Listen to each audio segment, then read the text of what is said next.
So here's the current setup for my Newall DRO. I've got the reader here mounted onto the back side of the saddle. I've got the rod here attached to a bracket this end, and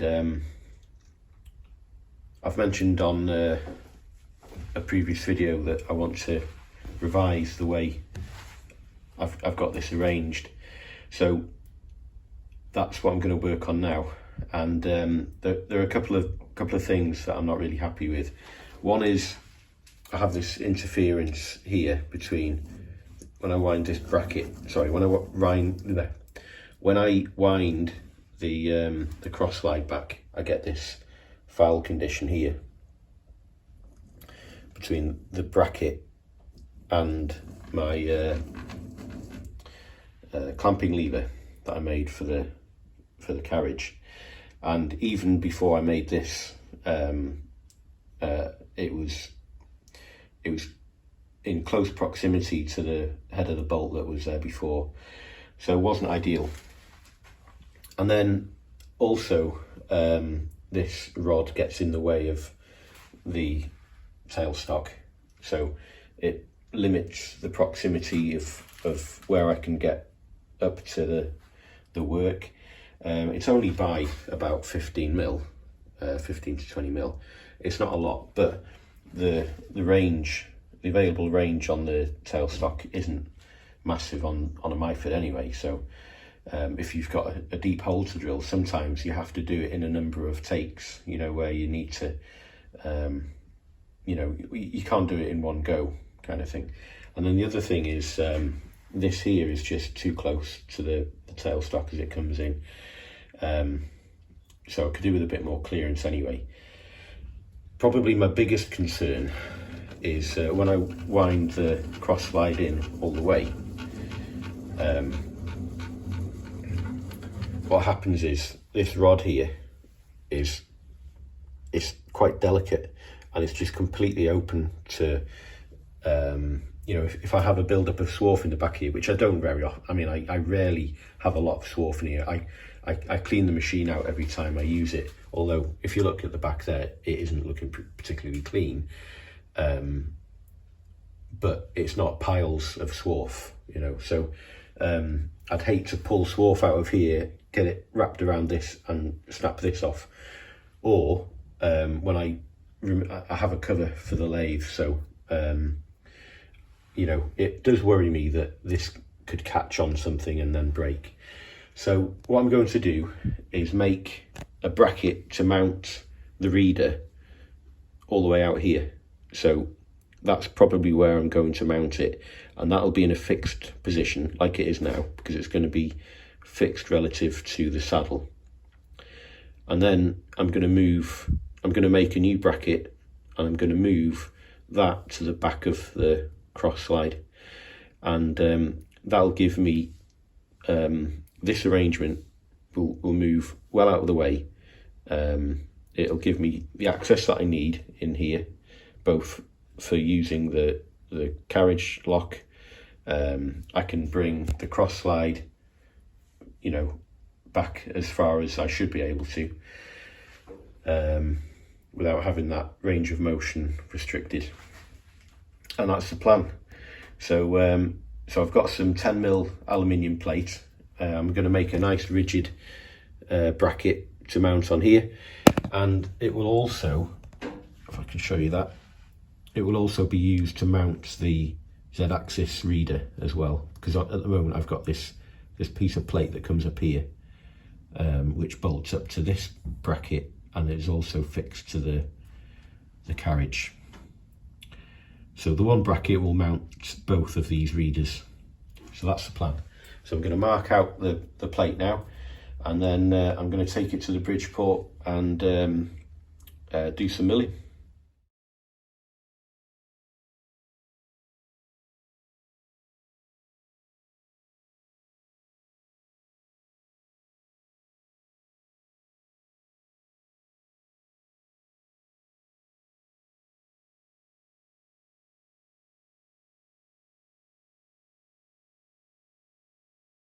quick explanation as to where we're up to.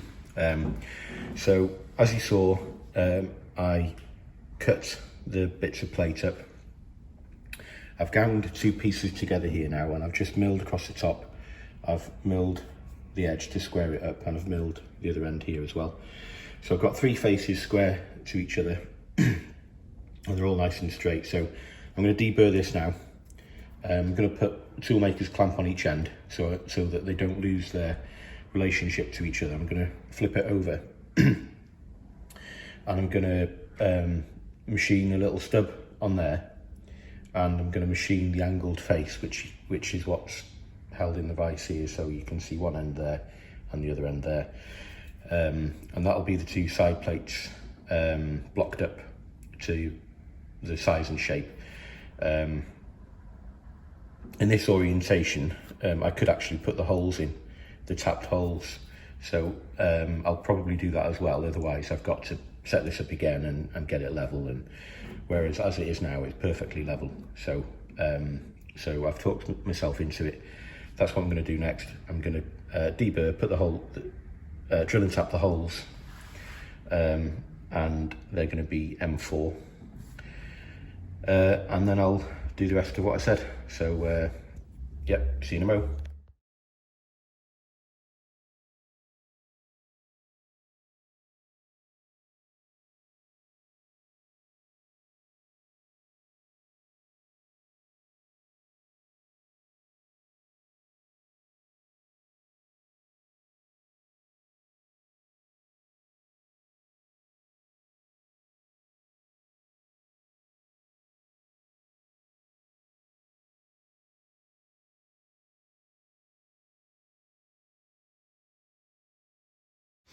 Right, so that's the side plates machined up. Got 2 of these done now. I've broken all the edges, they're nice and clean. The holes are drilled and tapped. I might go down them manually later with a tap, just to make sure that they're deep enough and that there's no swarf in it. And actually I need to drill and tap the ends as well. I forgot about that. So I need to drill and tap some holes in the end here.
All right, so that's that bit done.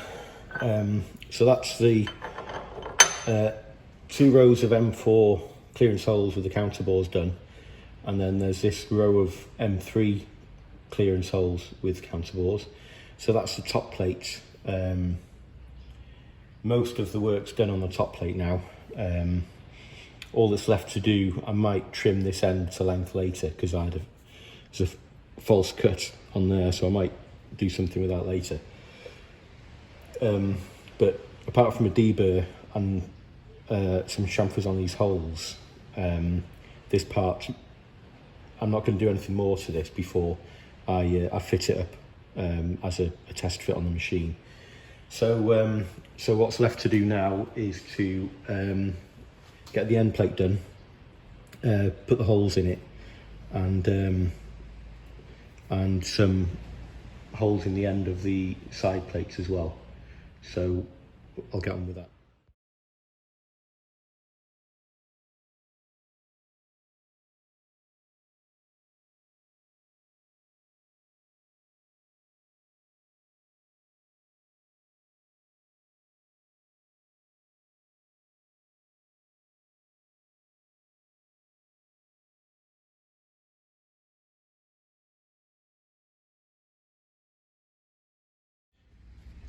Right, so this hopefully is the last operation now before I can start piecing everything together.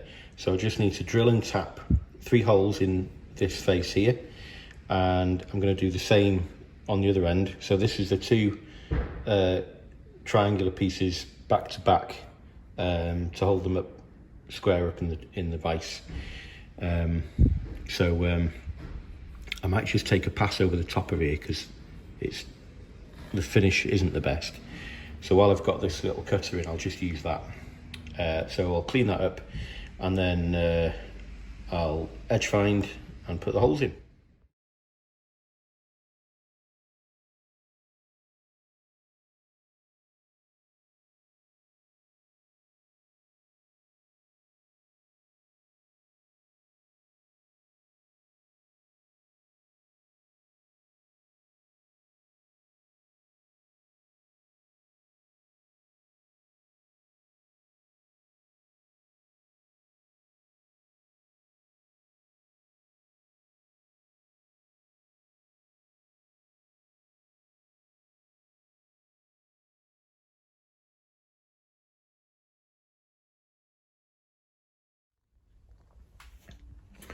I've jumped ahead a little bit here, so I'm going to backtrack in a minute and explain how I arrived at this point. But obviously I'm back at the lathe, and the machine is, well, slightly broken down. The scales are off, so this is the Z-axis scale for the Newall DRO, and I've just mocked up this this bracket that's mounting the X-axis scale for the DRO. So I'm just having a look and see how it looks, how it fits up. I haven't finished this yet. It's a bit rough. It's not quite how I want it just yet. There's a couple of things that I need to look at. I've run out of clearance here for the screw hole for the oil nipple. So I need to, when I take this off, this bracket, I need to machine a scallop into here. It's not very clear, but I need to machine some clearance into the bracket so that I can get the oil gun onto it. I won't be able to get it at dead 90. It's going to have something at like 10 degrees angle on it, so hopefully that will be okay, but we'll have to see about that. I'll explain more about that in a minute.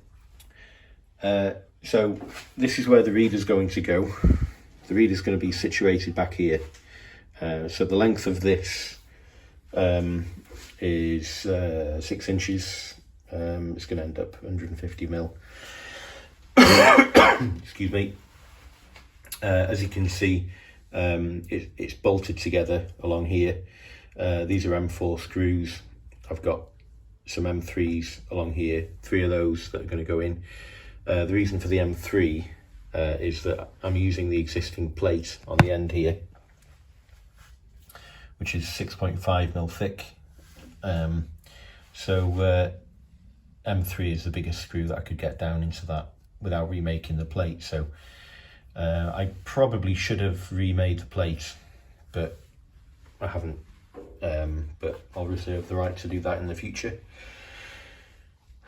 And then I'm also having second thoughts about whether I should make a new bracket for this, mounting the rail for the scale.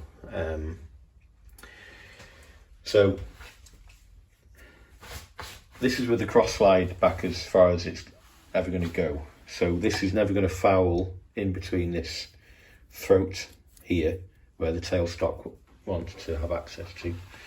So I don't need to make a new bracket for here. I can just use the existing one, which I think that's what I'll do. So I think what I'll do is drill and tap a hole into the side of the cross slide, and have done with that. I've got a couple of holes that I need to mark through to retain the reader down onto the bracket. So that's not a big job, that's easily done. And then I need to reattach the Z-axis scale, so we're upside down here now, but on the back of the machine it goes on the back here and it attaches to the bottom of the remnants of what you can see of the bracket there. So it'll all make more sense, hopefully. The other thing is this screw hole here is where that bracket used to mount, so you can see how much further I can travel now. I've gained about 1 inch of cross slide travel just through not having that bracket in the way. So that's good. So it's coming together. There's a bit more work to do to finish it off. And then I mentioned about, I think I mentioned earlier, about making a cover to go over this, just to protect this, and also the end of the scale here.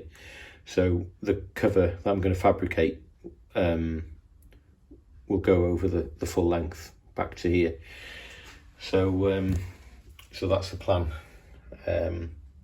So I'm going to take this off the machine now and just show a bit of detail around how I've constructed it. Right, please excuse the mess on the bench. So just checking that's in shot.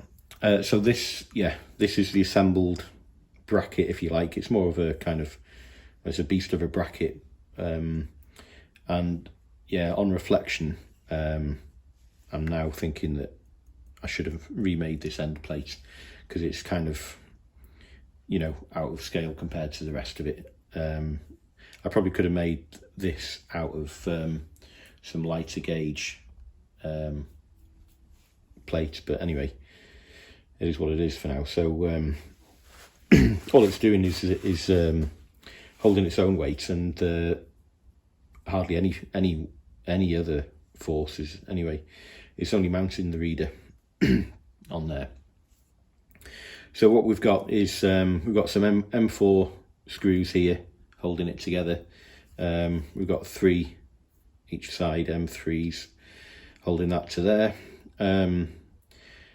I'd rather M4s really, but because of the thinness of the plate, yeah, the counterbore would be quite deep.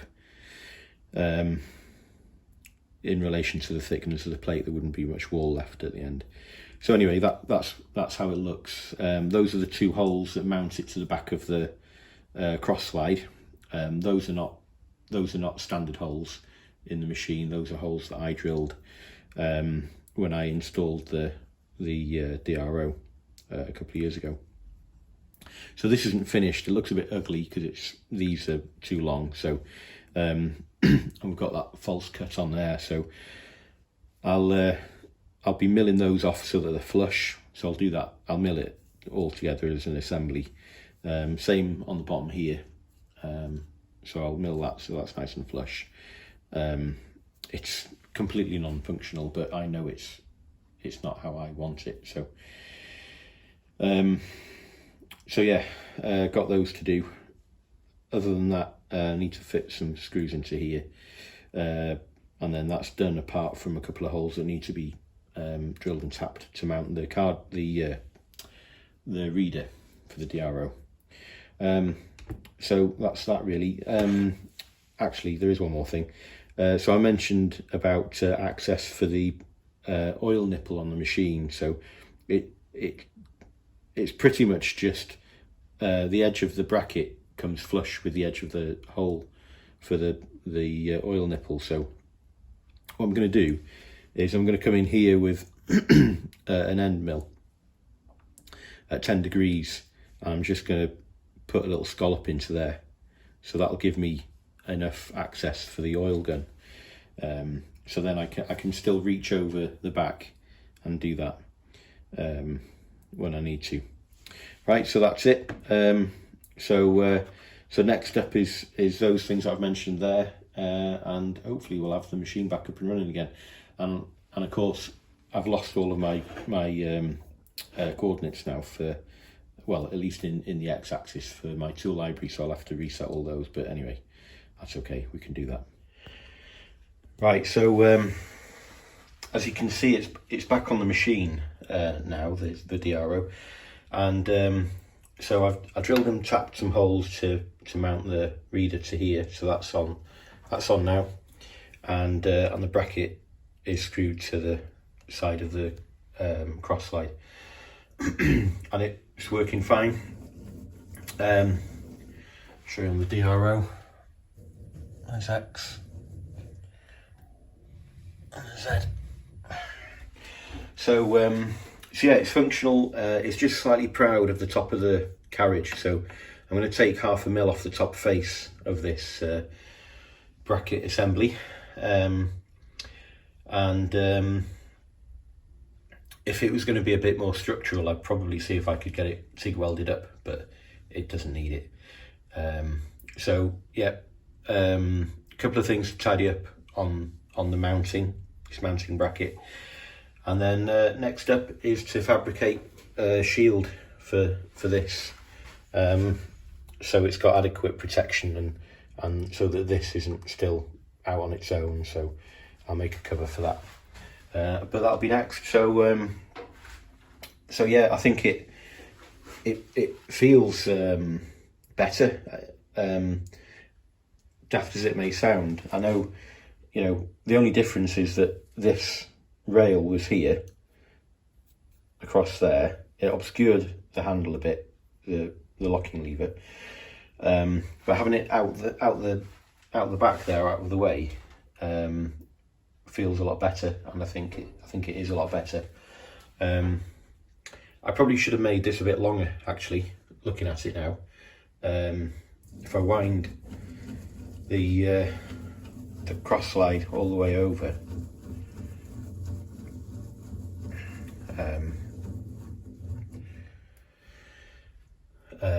that's the length that I need to protect with the cover. So